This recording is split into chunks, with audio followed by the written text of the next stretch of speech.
नमस्कार। आपका अखबार के YouTube चैनल पर आपका स्वागत है। मैं हूं प्रदीप सिंह। भारतीय राजनीति में इस समय एक बदलाव की प्रक्रिया चल रही है। प्रक्रिया बहुत धीमी चल रही है। उससे मतदाताओं का भी सहयोग है और जो सिद्धांत माना जाता है कि कोई जगह खाली नहीं रहती, वैक्यूम नहीं रहता। खासतौर से राजनीति के बारे में तो और कहा जाता है कि राजनीतिक स्पेस में कोई वैक्यूम नहीं रहता। एक शक्ति उस जगह को खाली करती है तो उसको भरने के लिए दूसरी शक्ति तैयार होती है और आ जाती है। राष्ट्रीय पार्टी के रूप में कांग्रेस पार्टी जैसे जैसे जगह खाली करती गई, भारतीय जनता पार्टी उसको भरती गई। तो अब आज की तारीख में भारतीय जनता पार्टी राष्ट्रीय पार्टी है और कांग्रेस मल्टी स्टेट पार्टी हो गई है।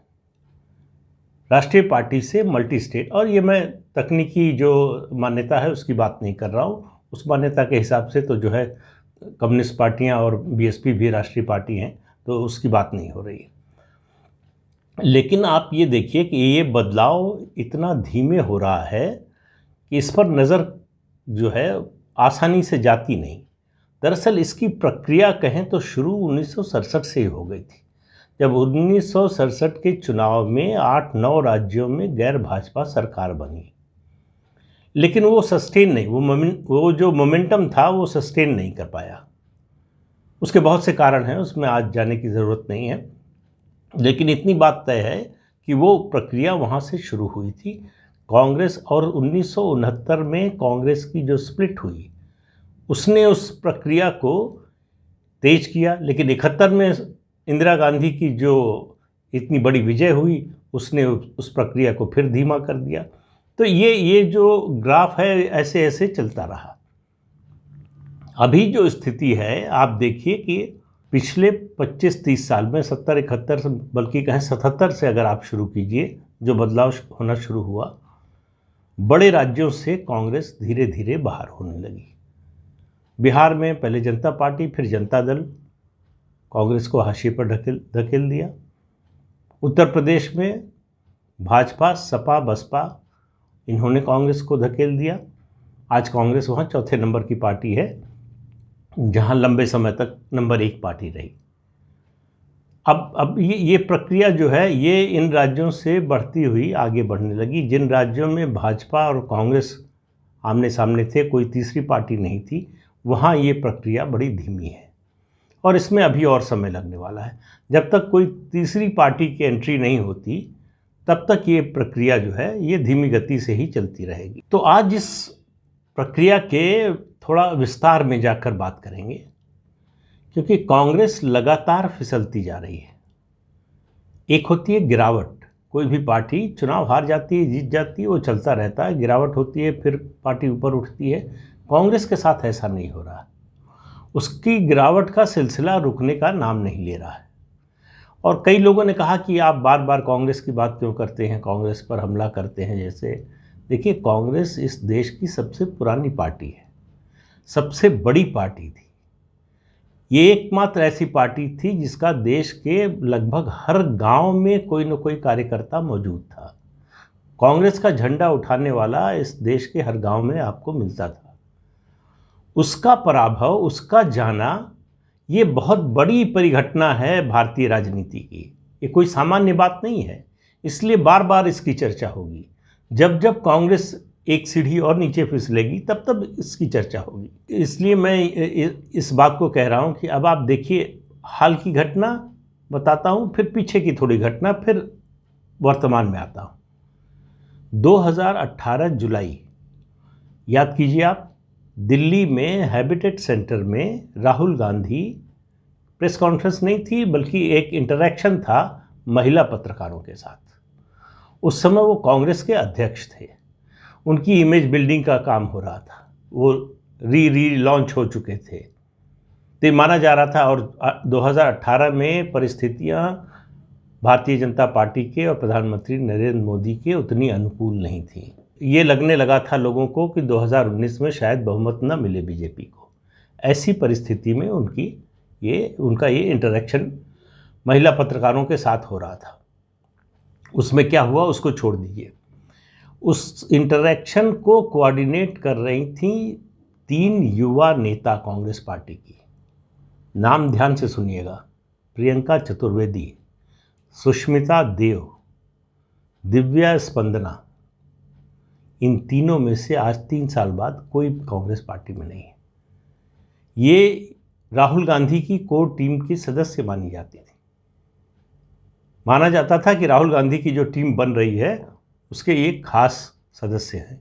इससे आप अंदाज़ा लगाइए कि कांग्रेस पार्टी में, देखिए कांग्रेस पार्टी का भविष्य एक चीज़ हुई, कांग्रेस पार्टी में युवा अपना भविष्य देखें ये दूसरी बात हुई।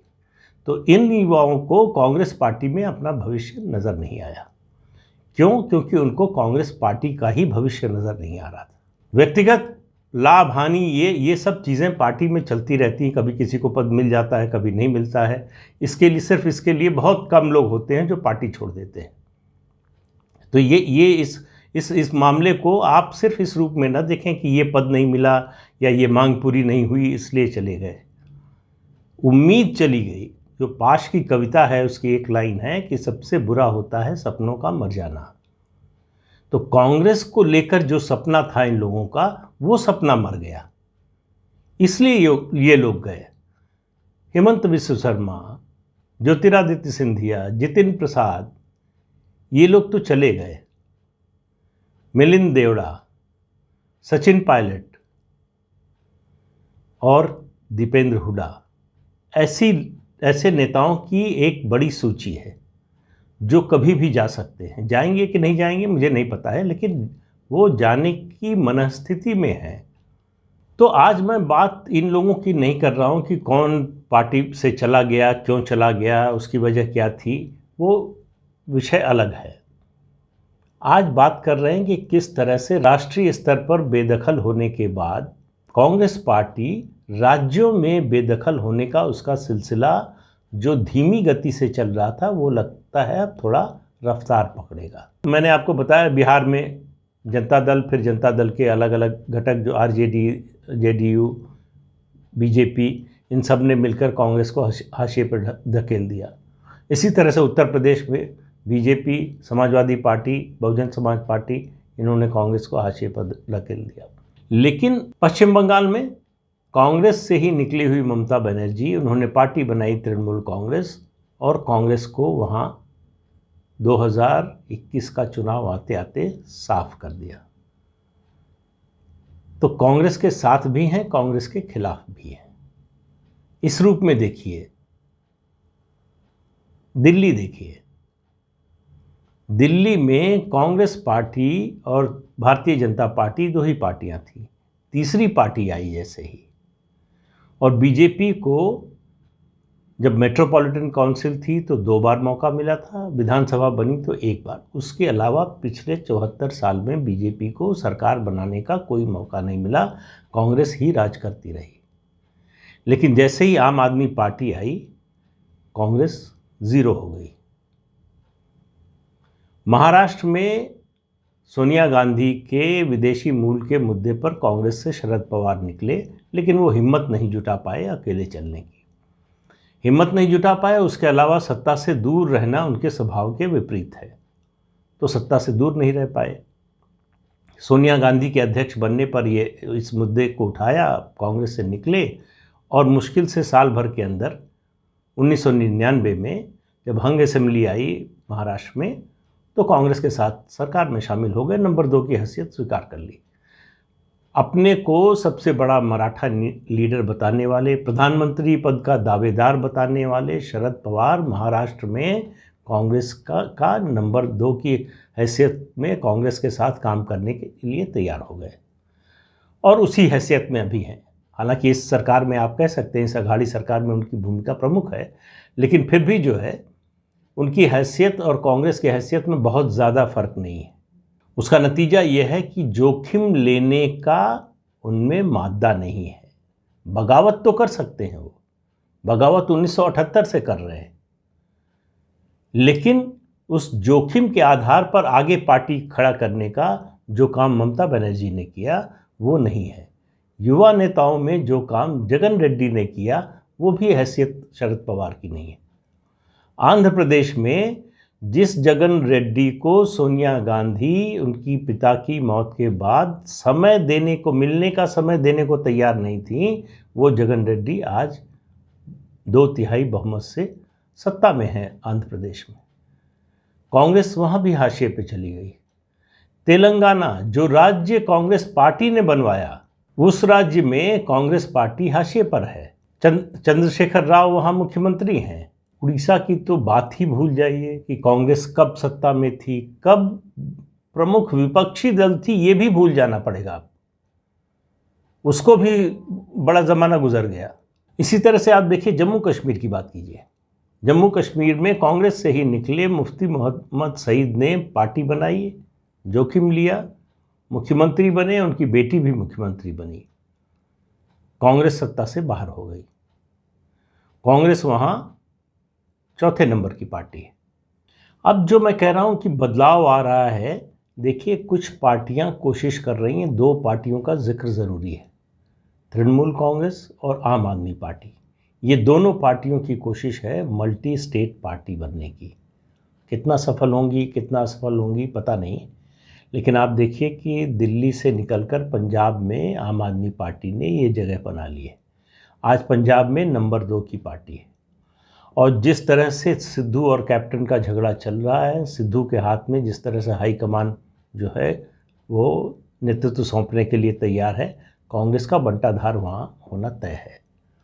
बिना मिस्टर बंटाधार के वहाँ कांग्रेस का पंजाब में बंटाधार होना अब लगभग तय लग रहा है। मान लीजिए कि इस चुनाव में ना हो उतने बड़े पैमाने पर, लेकिन अगर सिद्धू बने रहे नेतृत्व में तो वो तय बात है। इसी तरह से आप देखिए कि गोवा में, उत्तराखंड में आम आदमी पार्टी तीसरी पार्टी के रूप में जगह बनाने की कोशिश कर रही है। तो ये राजनीतिक प्रक्रिया जो होती है वो बड़ी धीमी होती है, बशर्ते कि कोई बड़ी घटना हो जाए, उसके कारण जो है तीसरी पार्टी उभर कर आ जाए, वो अलग बात है। अन्यथा ये बहुत धीरे धीरे होता है। तो बढ़ने वाली पार्टी धीरे धीरे बढ़ती है और घटने वाली भी धीरे धीरे घटती है। लेकिन इस मामले में कांग्रेस के गिरने की रफ्तार दिन पर दिन तेज होती जा रही है। तो इसलिए ये आप उम्मीद कर सकते हैं कि जो तीसरे नंबर की पार्टी है उसको ज़्यादा समय तक नंबर 2 बनने के लिए इंतज़ार नहीं करना पड़ेगा। ममता बनर्जी, सोनिया गांधी बैठक बुलाती हैं विपक्षी नेताओं की, उसमें शामिल होती हैं, उसमें तमाम सवाल उठाती हैं। पहला सवाल उठाती हैं कि ये जो बोलने वालों की सूची बनाई गई है ये किस आधार पर बनाई गई। ममता बनर्जी से पहले उसमें सीताराम येचुरी का नाम था, तो उनके एतराज़ के बाद वो सूची बदली गई। उसमें उद्धव ठाकरे भी सीताराम येचुरी के बाद थे, तो इसमें परिवर्तन किया गया।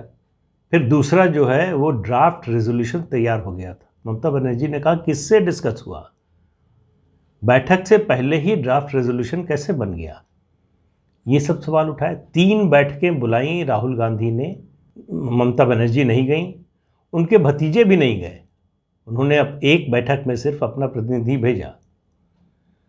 और जब ये बातचीत चल रही थी, ये प्रक्रिया चल रही थी, विपक्षी एकता की कांग्रेस की और सोनिया गांधी की ओर से कोशिश हो रही थी, उस समय ममता बनर्जी कांग्रेस से सुष्मिता देव को तोड़ने की कोशिश कर रही थी।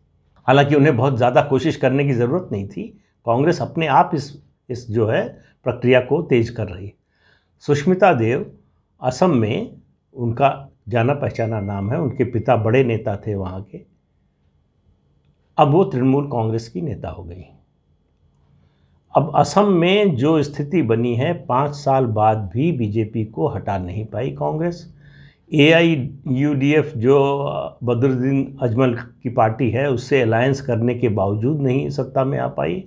अब वहाँ गिरावट का सिलसिला शुरू होगा अगले 5 साल में। अगर तृणमूल कांग्रेस एक बड़ा चंक, एक बड़ा हिस्सा कांग्रेस के जनाधार का ले जाए तो कोई आश्चर्य नहीं। यही कोशिश ममता बनर्जी त्रिपुरा में कर रही है।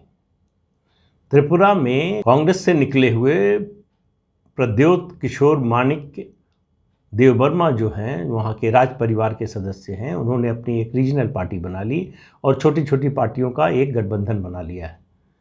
तृणमूल कांग्रेस की कोशिश है या तो वो तृणमूल कांग्रेस में आ जाएं, उसके अध्यक्ष बन जाएं प्रदेश के, या फिर वो अलायंस कर लें तृणमूल कांग्रेस से। त्रिपुरा में वैसे भी कांग्रेस की हालत कोई बहुत अच्छी नहीं है। बीजेपी के आने से पहले, वहाँ सत्ता में आने से पहले कांग्रेस पार्टी वहाँ पर नंबर 2 की हैसियत में थी। आज उसकी हालत ये है कि मुझे लगता है कि इस बार के चुनाव में हो सकता है वो तृणमूल कांग्रेस से भी पीछे हो जाए। तो ये सब जो बातें मैंने बताई वो एक ही ओर इशारा कर रही हैं कि केवल बीजेपी नहीं है, केवल प्रधानमंत्री नरेंद्र मोदी नहीं हैं जो कांग्रेस मुक्त भारत बनाने की कोशिश कर रहे हैं, और भी पार्टियां लगी हुई हैं। ममता बनर्जी, आम आदमी पार्टी, उसके अलावा जो क्षेत्रीय दल हैं, उन सब का रवैया अगर आप देखिए कांग्रेस के प्रति दोस्ताना तो नहीं, हॉस्टाइल ना हो भले ही, लेकिन दोस्ताना नहीं है। ये कांग्रेस के लिए ज़्यादा चिंता की बात है। उसके लिए ऐसी पार्टियों की संख्या घटती जा रही है जिनसे वो संबंध बना सके, गठबंधन कर सके, साथ चल सके। संबंध किससे है? आजकल कहा जा रहा है, कांग्रेस के सूत्रों के मुताबिक उनकी अगर बात माने तो राहुल गांधी की सबसे बड़ी दोस्ती, सबसे ज़्यादा दोस्ती अगर किसी से है तो सीताराम येचुरी से है। अब आप देखिए, सीताराम येचुरी की पार्टी ने कांग्रेस को केरल में हराया, और सीताराम येचुरी की पार्टी से राहुल गांधी ने बंगाल में समझौता किया, दोनों साफ हो गए। तो ऐसी दोस्ती है कि येचुरी ने अपनी पार्टी को ख़त्म किया है, राहुल गांधी अपनी पार्टी को ख़त्म करने में लगे। तो ये जो दोस्ती है, ये ऐसी दोस्ती है जो अक्सर दोस्ती होती है सिम्बियोटिक रिलेशनशिप कहते हैं, कि जिसमें दोनों का लाभ हो। ये ऐसी दोस्ती है जिसमें दोनों का नुकसान है। तो इस सब से आप देखिए, कांग्रेस में राजनीतिक रूप से सोचने कोई पॉलिटिकल माइंड नहीं है कांग्रेस पार्टी में। जो लोग हैं उनकी सुनवाई नहीं होती, जिनकी सुनवाई होती है उनको समझ नहीं है। तो उसका नतीजा आपको दिखाई दे रहा है कि जिस तरह की निराशा है कांग्रेस पार्टी में। और मैं तो ये कहते कहते मुझे लगता है कि थक गया हूँ। हर बार लगता है कि अब अगली बार जो है कांग्रेस के बारे में नहीं बोलूँगा, कोई कार्यक्रम नहीं करूँगा, लेकिन कुछ न कुछ ऐसा हो जाता है कि फिर से इसके बारे में बोलना ही पड़ता है। अभी कल की ही बात है, ममता बनर्जी ने जो कहा है वो कांग्रेस के लिए बहुत बड़ा झटका है। जब उनके भतीजे को ईडी ने समन भेजा, बुलवाया, पूछताछ हुई, तो उन्होंने कहा बीजेपी ने सेंट्रल एजेंसीज के जरिए कांग्रेस को, शरद पवार को और मुलायम सिंह को डरा लिया। तृणमूल कांग्रेस डरने वाली नहीं है। और ये बयान उन्होंने इस सोनिया गांधी की इस घोषणा, इस प्रस्ताव के एक दिन बाद दिया, जब उन्होंने कहा कि उनके खिलाफ भवानीपुर से कांग्रेस अपना उम्मीदवार नहीं उतारेगी। ये कांग्रेस की हैसियत हो गई है। राष्ट्रीय पार्टी जो पूरे देश में एक समय राज करती थी, एक क्षेत्रीय पार्टी, उसके बारे में इस तरह की बात कर रही है, इस तरह का व्यवहार कर रही है, कांग्रेस कुछ नहीं कर सकती। इसलिए मैं कह रहा हूं कि देखिए, इस पार्टी का जाना, इसमें जितनी बुराइयां हैं वो एक तरह से अच्छा है, लेकिन एक राष्ट्रीय पार्टी का ना होना ये बुरा है। कोई ना कोई राष्ट्रीय पार्टी जो है होनी चाहिए। 2 राष्ट्रीय पार्टियां देश में ज़रूर होनी चाहिए, लेकिन हमारी आपकी इच्छा से ऐसा हो नहीं सकता। वो राजनीतिक प्रक्रिया से ही होगा, वो मतदाताओं के फैसले से ही होगा। तो उसका इंतज़ार करना चाहिए। आज के अंक में इतना ही। अगले अंक में फिर मिलेंगे किसी नए मुद्दे के साथ। तब तक के लिए इजाज़त दीजिए। नमस्कार। जाते जाते आपको फिर याद दिला दें कि ये चैनल देखिए, शेयर कीजिए, लाइक कीजिए और सब्सक्राइब ज़रूर कीजिए। नमस्कार।